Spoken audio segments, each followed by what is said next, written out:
ஏண்டா ஜெயிலுக்கு போயிட்டு வந்து நிக்கிறிய வெக்கமா இல்ல?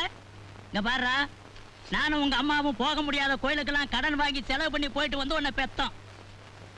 கடன் தொல்லை தாங்க முடியாம உங்க அம்மா பூவோடவும் பொட்டோடவும் போய் சேர்ந்துட்டா. எங்க அம்மா எப்பவுமே மானஸ்தி, கடன் தொல்லை எல்லாம் தாங்க மாட்டாங்க. அப்ப உங்க அப்பா மானம் இல்லாதவன் உயிரோட இருக்கிறேன் இல்ல? இங்க பாராடே, எங்க இனம் இருக்க அது கவரிமான இனம். அது ஒரு முடி உதிர்ந்தாலும் உயிரோட இருக்காது, செத்து போகும். நீ கவரிமான் இனமா? நைனா கொஞ்சம் குனி. தலைய பாரு, காஞ்சிபுரம் மைதானம் மாதிரி. ஒரு முடிக்கு ஒரு தடவை நீ செத்து இருந்தாலும் இந்நேரம் எத்தனையோ தடவை செத்துருக்கணுமே நைனா. ஏன்னா டேய், நீ எனக்கு புள்ளையா பிறந்து என்னடா செஞ்சிருக்க? நாடு இருக்கிற நிலைமையில உன்னை எவையா புள்ள பெத்துக்கு சொன்னது? அதுவும் 1 2 5 பொண்ணு, அதுக்கப்புறம் 6வதா நானு. தேவையா? எனக்கு ஒரு ஆண் வாரிசு வேணுங்கிறதுக்காக உன்னை தவம் இருந்து பெத்தண்டா. ஆமா, இவர் பெரிய தசரத சக்கரவர்த்தி. தவம் இருந்து ராமச்சந்திர மூர்த்தியை பெத்து எடுத்துட்டாரு. நானும் வில்லை அம்பி தோல்ல மாட்டிட்டு காட்டுக்குள்ள போக வேண்டியதுதான். வாரிசு வேணும் வாரிசு வேணும்னு சொல்லி இந்த நைனாக்கெல்லாம் சேர்ந்து நாட்டுல நிக்கிறதுக்கு இடம் இல்லாம கூட பிள்ளைகளை பெத்து போட்டீங்களே நைனா. என்ன அழுகிறியா? இப்ப அழுது என்ன பண்றது? இந்த அழுகைய ஒவ்வொரு நைனாவும் கல்யாணத்துக்கு முன்னால அழுதுருக்கணும். அட்லீஸ்ட் புள்ள பெத்துக்கிறதுக்கு முன்னாலேயாச்சும் அழுதுருக்கணும் நைனா. ஏய், உனக்கு எனக்கு இவ்வளவு தூரம் ஆனதுக்கு அப்புறம் நீ எனக்கு புள்ளையும் இல்ல, நான் உனக்கு அப்பனும் இல்ல. போடா வெளியே.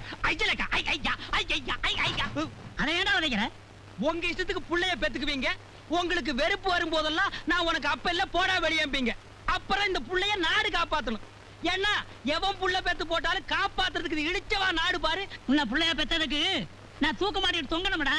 உனக்கு புள்ளையா பிறந்ததுக்கு நான் தான் தூக்கு மாட்டிட்டு தொங்கணும். சொல்லாத, செய்.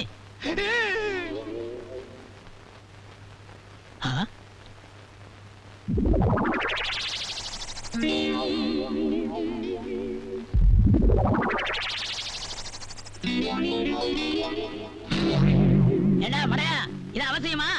வேலை இல்லாதவன் என்னமோ பண்ண மாதிரி அங்க என்னடா பண்ணிட்டு இருக்க? மிச்சம் பெயிண்ட் இருந்தது, ஏன் சும்மா வைப்பானு உத்தரத்துக்கு அடிச்சிட்டு இருக்கேன். தப்புன்னு சொல்லலடா, தூக்கு மாட்டிட்டு தொங்கி ரத்தம் கக்கற மாதிரி இருக்கு. தூக்கு மாட்டிட்டா ரத்தம் கக்காது நைனா. நாக்கு நீண்டும், கண்ணு 2 வெளியே வந்துரும். அப்படியா? நான் பார்த்தது இல்லடா. எங்க மாட்டிக்க?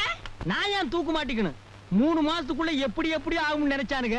இப்போ கதையே மாறி போச்சு. அவனுங்களை மாட்டிக்க சொல்லு. ஏய், அவங்களை எல்லாம் இழுத்து விதண்டாவாதம் பேசாதடா. இறங்கி வந்து நேரா கோயிலுக்கு போய் ஒரு வழியை காட்டுன்னு வேண்டிக்க போ. அலையறீங்க? தருவாங்கடா. அம்மா எனக்குமா?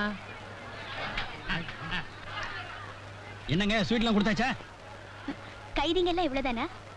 இவங்க எண்ணிக்கையை குறைக்கணும்னு தான் நாட்டுல நல்ல மனுஷங்க எல்லாம் பாடுபட்டுக்கிட்டு இருக்காங்க. நீங்க என்னடா? அதுக்கில்ல, எல்லாருக்கும் கொடுத்துட்டேன் நானு. ஓ, நீங்க அப்படி வரீங்களா? தூக்கு தண்டனை கைதிகள்லாம் க்ளோஸ் பிரிசன்ல இருக்காங்க. என்கிட்ட கொடுக்குறீங்களா? நானே கொடுத்துறேன். நோனோ, நானே நேர்ல பார்த்து கொடுக்கணும். அதுவும் என் கையாலே கொடுக்கணும். சரி வாங்க. ஆமா, இன்னைக்கு என்னென்ன விசேஷம்? அந்த அம்மாவுக்கு இன்னைக்கு பிறந்த நாளா? யாரவங்க? யாரோ ஒரு புண்ணியவதி. அதெல்லாம் உனக்கு எதுக்கு? பேசாம திம்பியா? அருண், இந்த அம்மாவுக்கு பிறந்த நாளா, ஸ்வீட் கொடுக்க வந்திருக்காங்க. நீங்க ஒரு தூக்கு தண்டனை கைதியா? உங்களுக்கு என்னோட பிறந்த நாள் வாழ்த்துக்கள். தேங்க்யூ. ஆனா இதை நீங்க அக்டோபர் 13ஆம் தேதி தான் சொல்லணும். ஏன்னா அன்னைக்கு தான் என்னோட உண்மையான பிறந்த நாள். உங்களை சந்திக்கணும், உங்களோட பேசணும்னு தான் இந்த பொய்யை சொன்னேன். ஓஹோ, அப்படின்னா என்னோட வாழ்த்துக்களை வாபஸ் வாங்கிக்கிறேன். நீங்க போலாம். இந்த ஸ்வீட்ஸ் அக்டோபர் 13ஆம் தேதி வரைக்கும் நான் உயிரோட இருந்தேன்னா வாழ்த்து சொல்லி வாங்கிக்கிறேன். Good bye. மிஸ்டர் அருண், நான் எவ்வளவு கஷ்டப்பட்டு. ஆர்டர். வாங்கம்மா வாங்க.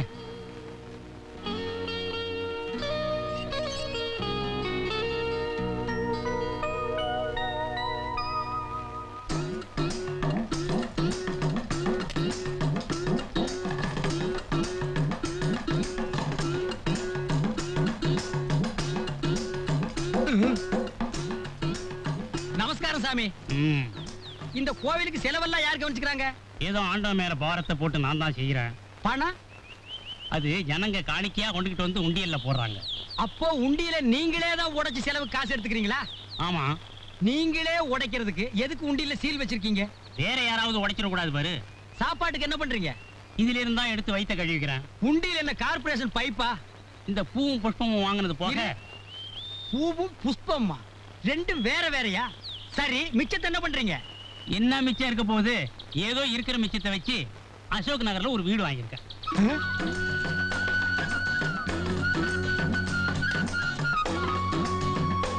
Next.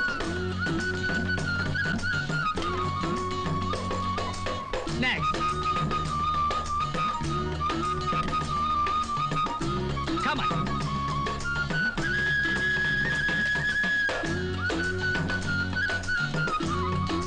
You move.